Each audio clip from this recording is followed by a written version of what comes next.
Hello there, it's Carrie Rhodes here. Welcome back to my stamp studio here in Eagle, Idaho, and another card making video.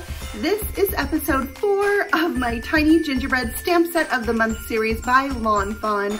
Every Tuesday I've been bringing you new card ideas with this super cute stamp set, and this is the last one. It's the last Tuesday of November, and I just might have saved the best for last. In today's video, we are making snow globe themed cards. I have an A2 size card that has a Magic Iris shaker snow globe on it, and my slimline card has 3 tiny snow globes on it that are shakers that can be removed to use as ornaments. So much fun today. If you would like to win the Magic Iris card that I am making, just leave a comment below. Tell me what you think of this video. Tell me what you think of these cards. Tell me what you're working on. Just chat with me. I love to hear from you. And now it is time to announce the winner of last week's card giveaway. Everybody who commented was entered into a drawing, and a winner was randomly selected, and their name will appear across the screen right now. Thank you guys so much for watching my videos. Your comments are a blessing to me. I appreciate it so much. I thank you for subscribing and liking and shopping my affiliate links. You make me possible doing these videos and sharing what I love with you as my job. So thank you so much. It means everything to me. All right, so let's go ahead and jump into the snow globe fun. Okay, I'm starting out with my Tiny Gingerbread Men and this snow globe scene stamp set. I'm stamping out a bunch of images from both and adding to them by hand stamping in this car and the nameplate inside the snow globe. So this snow globe set can be used by stamping and die cutting and piecing together, or you can stamp directly in it. So I'm showing you both ways today on this first slimline card. I'm going to fill in that scene with some stars and the moon, and it's just really easy to stamp. I didn't have any trouble at all lining it up. So now I'm going to do some Copic coloring. These are the same colors I've used for my gingerbread throughout this entire series, I believe.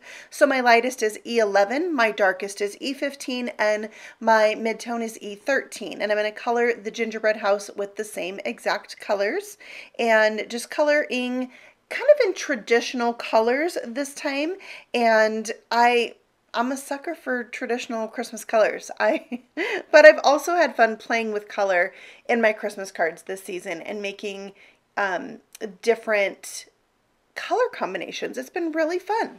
So I'll just color in some red and green and brown, and then a little shadows for my white with some C2 and C00 markers. That C00 really just blends things out so nice when you're using the C2. It's kind of like a very lightly tinted colorless blender, kind of. I don't know.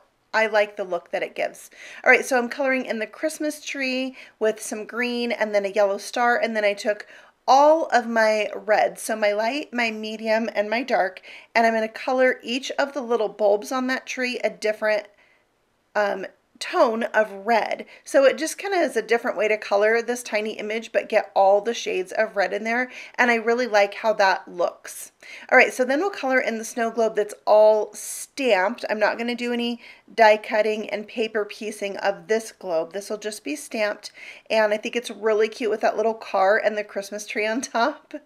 So much fun. And I really enjoyed coloring all of these. They're just small little images, so you don't have to do like a ton of blending, which if you're new to Copic coloring, these are really good images to start with. Except this sky part, I decided, you know, I want it to be a night scene, so I started with my C8 and went around the edge, and then I'm blending that a little bit farther out with my C6, and then my C4, blending it even farther out, and then finally my C2 marker in and around the car. And I didn't add any snow, but I think I might go back and do that with like my white gel pen. And then I'm going to color the base of this with E25, E23, and E13, keeping it lightest towards the middle so it has a highlight there. And then for my gold plate, I started with E13 and then E11 and then my Y08. Combining those colors really gives me that golden feel. Now let's talk about these two die sets. One is the die set for this Snow Globe Scene stamp set, and the other is a shaker add-on. There's two dies that look almost exactly the same, but they're not. One's going to die cut out the globe perfectly, like this. And the other's going to leave a little bit more of a border around the top part of the globe. So I actually need to switch these dies. The one that leaves the more space around the snow globe is actually the shaker add-on. So if you want to make shakers with this stamp and die set, then you want to get this add-on, the shaker add-on for it. So I'm going to show you what these look like when you die cut them out. See, this is the traditional small white border all the way around, but this one has a larger border around the top part. Now really I could die cut that out with this piece right here. It's going to die cut out the outer edge and the center of that, and I'm going to show you that in just a moment. So I'm going to finish die cutting out all the remaining pieces and set those aside, and then we'll talk more about that die set. But you can see here that this Snow Globe Scenes die set die cuts out everything. I like how it die cuts like the outline of the images, and then it keeps it open at the bottom, like a swoop at the bottom for the snow. The Snow Globe Shaker add-on also has shaker pieces you can die cut, and when you die cut that solid piece, you can use that for the back of your shaker, like I'm showing you here. And then when you die cut out this front piece, you can use this die right here and it will die cut out the center, and it even creates a background and shaker elements at the same time. I'm also using that solid die there to die cut out my window sheets. And then I die cut the front piece of the Snow Globe add-on 5 times, and I'm gluing those together to create the frame for my shakers. So I'm going to do that 3 times because I am making 3 tiny snow globes that have shakers for the front of my card. And when I line them all up there, do they not look like they could be handcuffs? Just remember that for Halloween. If you want to make, why Halloween? I don't know, but you could make a handcuffs card for whatever occasion you might need it for. Okay, so I am gluing the acetate on the back of my shaker panels, the front panels, and then I am adding my scene to the back of the window sheet. Now these pieces that die cut out of the center, I am adding a little bit of mermaid ink with a makeup style blending brush, and just mostly concentrating on the edge, but I'm not really worrying about perfect ink blending. We'll go over that again in a minute and why I don't like perfect ink blending. And I am using the little frames there as a guide so I can get those glued in to the center of the frame, and then I can add the front panel to my frame, gluing all those together, and then I use like a heavy block to set on top of them so that it will really press down and take hold. And then I'm adding my little nameplates. So there are sentiments in this scene, Snow Globe Scene stamp set, that you can add to those little plates. So since I'm making shakers, I did go ahead and use my anti-static powder tool on both sides of the shaker, the bottom and the back of the window sheet. And then I'm using all these little pieces that are fallout pieces from die cutting all those frames, as well as the pieces that are the dies in the shaker add-on set that die cut out snowflakes, and then some of those that diamond dust. So now I've added a glue dot to the top of my frame, and then I'm going to stick the ends of some twine to that. I'm going to stick a second glue dot over the back of it so it's sandwiched between 2 glue dots, and then I'm going to come in with some liquid glue and attach this piece to the backer of my shaker that has my shaker elements already sitting on top of it. And then I'm going to press that down and squeeze and hold and press and set a heavy block on it and repeat that with my others. And then I decided to pull out my little clips and put those all around these shakers so they can really take hold, and we'll set those aside to work on in a little bit. Oh, I am adding a piece of Velcro to the back of each of these because they're going to be removable from my card. So I have a large stitched rectangle panel, and one I also die cut a snowy border from, and then that tree border, that slimline tree border that's going to create my background. I've added some mermaid ink to the largest background panel, and I'm going to use this new Snowflake stencil. Isn't it gorgeous? And I'm going over the top with the same exact color, that mermaid ink, and that's why I went in with a really light hand. And the reason why I don't like a perfect blend on a sky is because I feel like in the sky there's light areas and dark areas and cloudy areas, so I don't feel the need to have a perfect blend whenever I am doing a sky. So I am finishing up with the last snowflake here. I think this stencil is super fun. Then I'm just going to clean that excess ink off of my blending brush by going in and around my images a little bit more. Now I'm going to add some liquid stardust. When this bottle got low, I added some water to it and took off the squeezing nozzle, and then I can just dip my wet paintbrush in and use the edge of this window sheet to splatter on my liquid stardust. And this it's kind of a rough, bristly brush. It makes a really fine splatter, and I just love it. I do it all the time. So if you watch my videos, you already know this. So I attached the trees to the back of my snowy hill, and that's going to be where my snow globes sit. So all I'm doing is removing the backer to the Velcro and placing those where I want them to be on the card. So obviously this Velcro is already stuck together, so there's one piece that will stay stuck to the ornament and the other piece will stay stuck to the card. And the other thing that's cool about this Velcro that I just happen to have is it's clear. So when you remove it from the card, you can't really see the Velcro that's left there. It's not this big black thing. I love that. Also, I felt I needed to add some liquid glue. They weren't sticking as well as I wanted them to, so I added liquid glue and restuck those down. Now I'm going to add my little gingerbread scene in and around my snow globes. I used all of the gingerbreads from that Tiny Gingerbread set, and I think they're so cute. They really add to the scene. Now this rectangle right here is left over from the card making video that I did yesterday, the one that had the they were driving around looking at Christmas lights, and then I did a mermaid Christmas card from that video. I'll link it at the top of the screen if you want to pop over and check that out. You can click there, and then you can easily come right back to this video if you do decide to click over. So I'm adding that other snow globe that I just colored for the inside of this card, and then I'm going to stamp a sentiment from the Tiny Gingerbread set that says "Have a Sweet Christmas." I cut that out with my paper cutter, and I put foam tape on either end, but not in the middle of that, and let my string go through there. Now there's a little gap at the top where this string is coming out, the twine is coming out. I just filled that with glue and let it dry.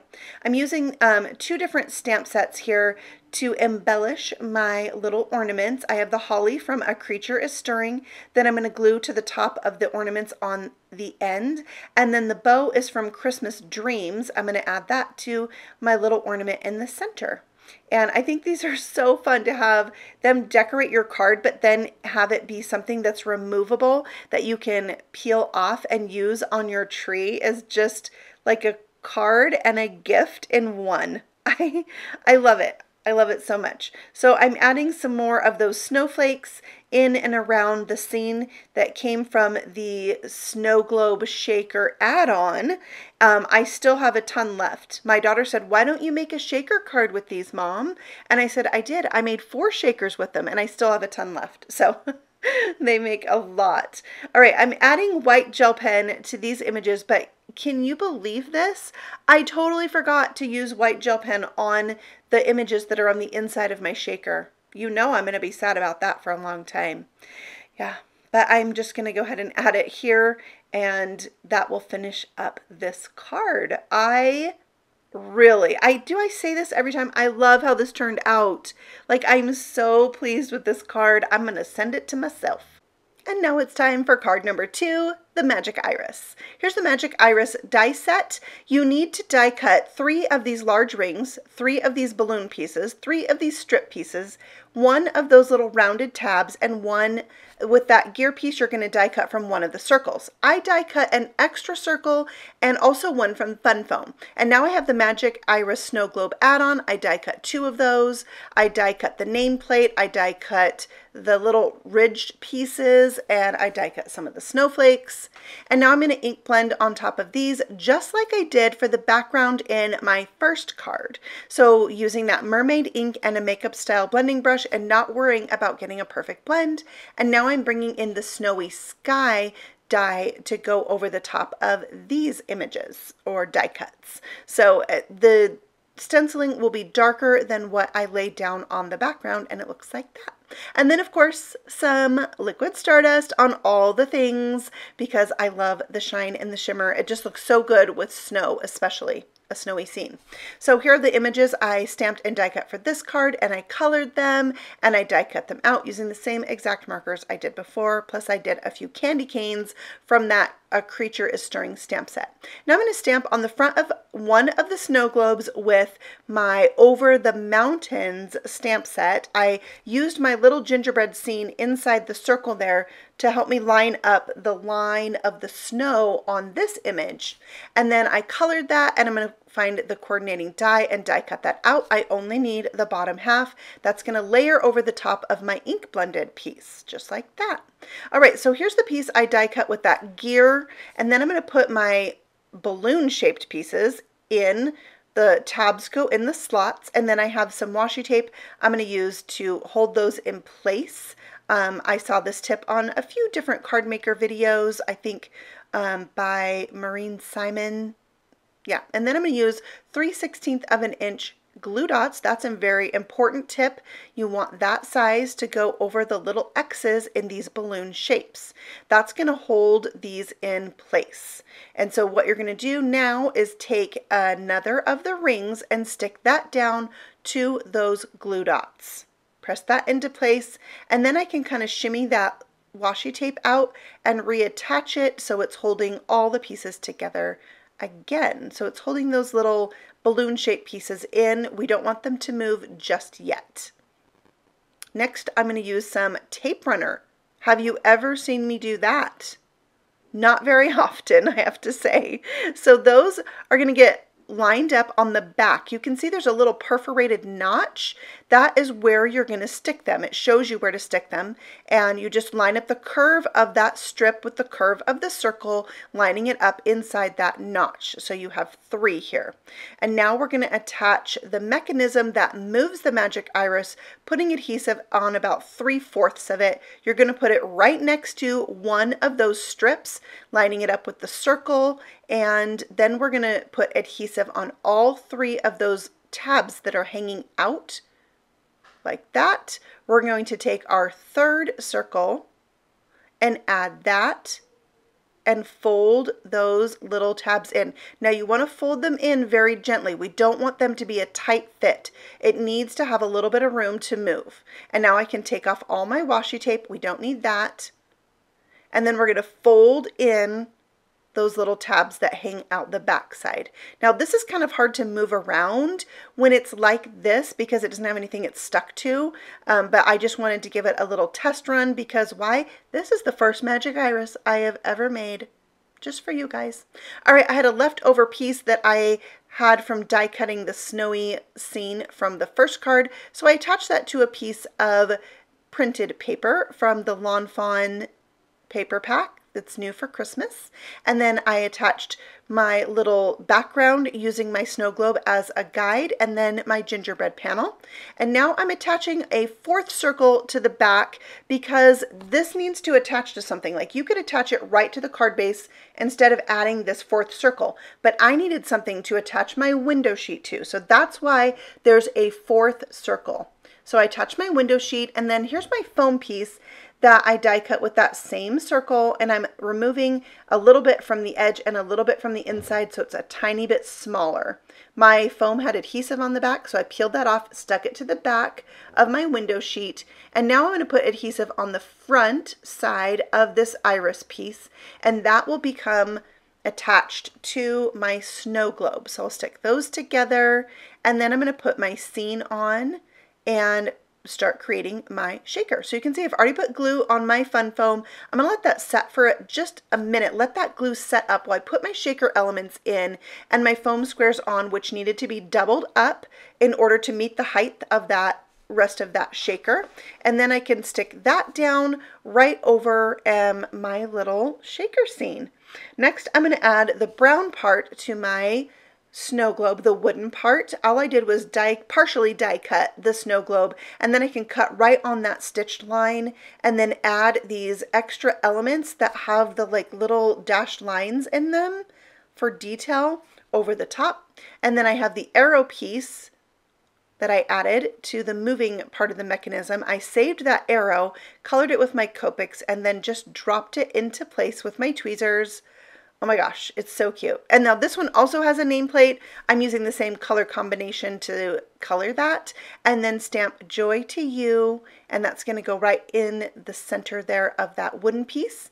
And then I'm gonna add some black jewels to where the holes are, and these are from Craft Supplies by Crescent Creations, which is an Etsy shop owned by my friend Neha. I'll leave a link to it below. She has some amazing embellishments and shaker bits for your cards. All right, so I'm adding this die cut Your Sweet at the bottom, which I really wanted to use, and it says Joy to You, Your Sweet, which is going to one of you guys. Remember to leave a comment below and you could win this card. I will randomly select a winner that will be announced on my recap video, which is coming to you next week on Monday. So watch for that, where I'm going to show you all of the cards I made in this series. We'll talk a little bit about them. We'll talk about the stamp set of the month for December. It's going to be good. All right, so here I am gluing on those extra snowflakes that are from this Magic Iris Snowglobe add-on in and around my globe, and even on my globe as well for some added interest. These are actually ones left over from the Snow Globe Shaker card add-on. So I'm going to attach that panel to a card base that is 5.5 by 8.5, scored at 4 1/4 to make my A2 size card. And then my little eaten gingerbread man and his crumbs are going on the inside of this card. So now we have a Magic Iris that's also a shaker. Yeah, it was so much fun making these cards. I love Stamp Set of the Month. I always try to bring you the very best, and most times I'm happy with it, and I hope that you are too. So go ahead and leave me a comment. Let me know what you think. I love to hear from you guys, and I have everything I used listed and linked for you in the description box below. If you're new to my channel, feel free to subscribe. I have new videos all the time, and you ring that little bell, and YouTube will let you know the next time I upload a video. I look forward to it. I will see you all again very soon. Happy stamping. Bye.